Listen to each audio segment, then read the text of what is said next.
Okay, then you would click confirm. Okay. Mm-hmm.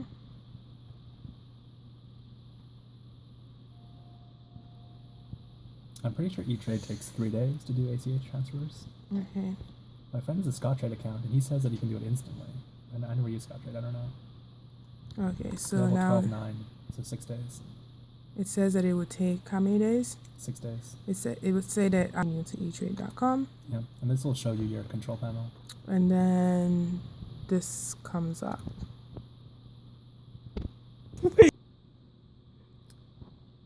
All right, and this is what it looks like when you move on to your profile.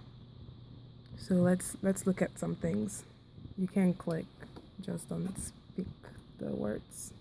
So this is like their main hub for other views. You could like view your portfolio to take a look at your positions, or you could place orders. You could also use, they have a stock ticker functionality, like if I wanted to look at Apple's prices, if I wanted to buy a couple shares. So like let's pretend we want to buy a share. What does that look like? Of Apple, Yeah. you could just hit buy right here. Oh. And then it'll take you to a screen where you you say either you want to buy, sell short. But I don't know if they do naked shorts here. Maybe not. And you say I want to buy 5 shares. It tells you how much? Yeah, you can place you can define the way you want to buy it in a couple of ways. You can either say, hey, I'll buy it for the market price right now. You can say I'll buy it for the price that it is at the second the market closes. You can put a limit order in, which means but right now it's 115. You can say I'll buy it at 110. The second it goes to 110, you'll snap it up. You're not buying it right now, it's just an order. And all these other things. And then it'll tell you what price it is. You tell them how long you want the offer to stay open. Like if you're making a limit offer, then it's relevant how long the offer stays open. And then if I hit preview order, well, doesn't really matter. Then it'll tell me, okay, right now your account's not funded because it's still clearing the transfer, but this is how you would do it. Okay, so what if I'm just one of those people and who like I just don't have the time or the confidence to select the companies that I want to buy shares from? Is there just like a way to make someone in E-Trade buy for me, or just something I could do, like talking about like having a diversified portfolio? So what if you wanted to have a diversified portfolio? How would you be able to have it using E-Trade? Is that where the mutual fund comes in? Right. Well, if you look at the top here, these different tabs represent different asset classes. Like you could buy bonds theoretically. I've never personally bought a bond from one of these brokerages, but it seems like they offer you the option. You could certainly buy stocks or mutual fund, exchange traded funds, exchange traded notes, things like that.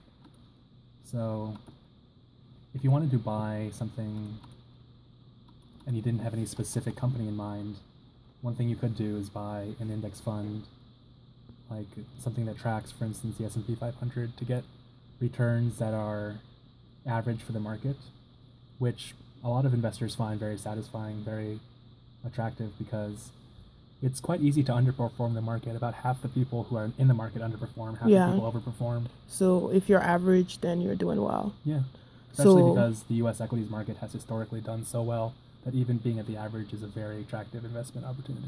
Okay, so what if I wanted to purchase one of those? What did you call them again? Index fund. Index fund. How? So what's an example of an index fund? Specifically,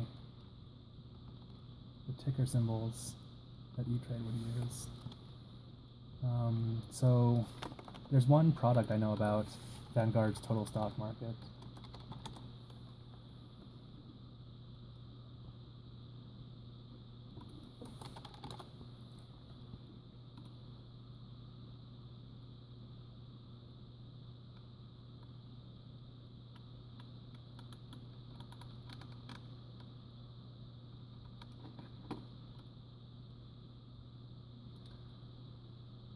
So these are various retirement funds. Yeah, so these are a couple of different indexes. S&P is a proprietary one offered by certain It's created by a certain organization, but there are other indexes. And the thing you want when you're looking at an index fund is how closely it tracks the actual stock market, because you know the stock market's going to do well. So if something manages to match the stock market historically, then it's probably pretty good. And some of these products actually emulate the entire stock market, including international markets too, Hmm. which is a pretty diversified product. So if I look for VT stacks, Okay, so what he just went and looked for are the index markets. So, like the list he was scrolling through are all the different ones that you could potentially select. yeah, these are just ones offered by Vanguard, which is it's probably the industry leader in offering these types of things. But a lot of the different financial institutions offer different sorts of products. Some of them correspond to different indexes, like the Russell 3000 is pretty good, Wilshire 5000. There's a lot of these that try to give retail investors the option to invest in the market at large instead of buying like a share of Apple, which might go up or might go down. Okay, so this one here we would consider like diversified. This one is a index fund that is tagged to the entire world stock market, Mm-hmm. as far as I understand. So from the stock point of view, this is pretty much purely diversified. It includes Okay, every asset. including international. Mm-hmm. So if I were buying part of this, would I then buy this and then buy another one, or do I just put like majority of my money in here and just chill? You could do either. So the difference between this total And world and something that only tracks the U.S. Obviously, then something that mainly affects the U.S. If you only held the U.S. index, mm-hmm. your thing has the potential to go up or more down, depending On what's going on. specifically in the U.S. Right? Like, so if there's a terror attack here, something that caused the markets to panic Mm-hmm. here, you'd be more affected. But if there's some good thing that happened, you would be happier to have a U.S. index. But then if you're not really sure either way, and you want to take into account developed and developing markets too, then You want to have both, like one U.S. one and then one that has like captures international markets, or just stick to one that captures international markets. traditionally the strategy's been to just capture the U.S. markets, because the U.S. markets are the golden ones that Mm-hmm. we really want to be a part of no matter what. Mm-hmm. And developed markets historically have not done as well. Yeah. So for your first purchase, probably it is better to just do a U.S. one, like the S&P 500 Okay. or the Wilshire, any of the Wilshire indexes that capture a lot of stock market. Okay. Wilshire? Wilshire is just another company. I'm not 100% sure on the specifics. Yeah, the 5,000 basically includes every company. Because So if I were to type in Wilshire into my E-Trade, what would that look like? well, you'd find the ticker, Um, and the ticker is, it's kind of weird. why? What happened? I don't know. When I can't enter the Wilshire 5000 ticker thing. But then this is a Russell 2000 that captures about like 60 to 70% of the entire stock market, and it leaves out a bunch of the smaller companies, which a lot of people would leave out anyway, because the smaller companies tend to go up and down. more Okay. than bigger companies. So this is a pretty good approximation of the entire stock market, taking Okay. the volatile parts out. And the then- S&P 500 is even fewer companies. This is 2,000, So S&P 500 is 500. the biggest, yeah. Oh. And then Wilshire 5000 has. Why wouldn't it let us put in the Wilshire sticker? There it is. Oh. So what happened? I don't know. I guess they just have a bunch of different ticker names. Okay. So far we have three that we've talked about. We've talked about Wilshire 5000. We've talked about Russell 2000. We've talked about S&P 500. Yeah.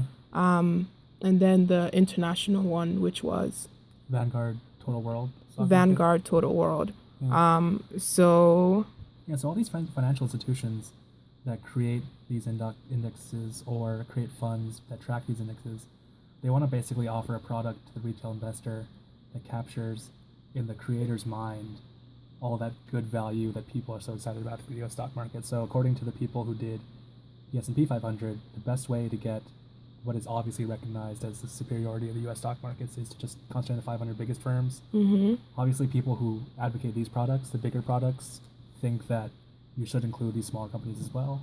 But either way, they're trying to do the same thing. They're trying to make sure that the retail investor can take advantage of steadily rising U.S. stock markets. Okay. Well, is there anything else we need to add, or have we basically exhausted? Oh, the book. Please let us know what book you recommended that we read. This, in my mind, is the best investment book. It's pretty, I think it's, most modern readers would consider its emphasis on efficient market hypothesis maybe a bit much, depending. It provides a lot of evidence in support of that hypothesis, which you'll have to evaluate for yourself. But if you do end up buying the central thesis about the random nature of the markets, the difficulty of timing the markets, if you're willing to accept that, then the principles that it sets out are super useful, because they'll allow you to make a market profit without expending too much money on fees. See, like a lot of private investment managers, they say to you, I can beat the market. Mm-hmm. And maybe some can for small periods of time. There's some evidence to support that claim. But there's really not enough evidence for them to be able to tell you, I can beat the market enough to justify that 2% fee. Yeah. Because if they can beat the market, it's usually by a very, very, very slim margin. And they charge you huge comparison fees, like 2% it'll take a big amount off your gains.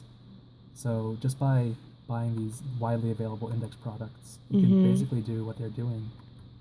And so this E-Trade, what's the annual fee? Of just maintaining an account? Yeah. I don't think there is one. Like, I had my E-Trade account since 2007. I've never paid a fee. But you pay them a fee when you trade. Okay. So, and you mean like when I buy something, I pay them a fee? Yeah. And it's like $10. And then when I sell something, I pay them a fee? Yeah. Okay. So that's how they make their money. Yeah. It's $10, which is kind of a lot. But yeah, but if you don't do it very often, yeah, then I mean, he really speaks from a expert's position, so that's really valuable. And he debunks a lot of people who try to give you advice about the financial markets. They stand themselves to benefit if you take the advice, like investors with fees. This provides an alternative view that, in my view, is very well supported by evidence. Okay. Well, let's thank Justin for all the knowledge he just, spread all over the internet right now. Well, not the internet, but my YouTube. I shall be signing off now. Bye.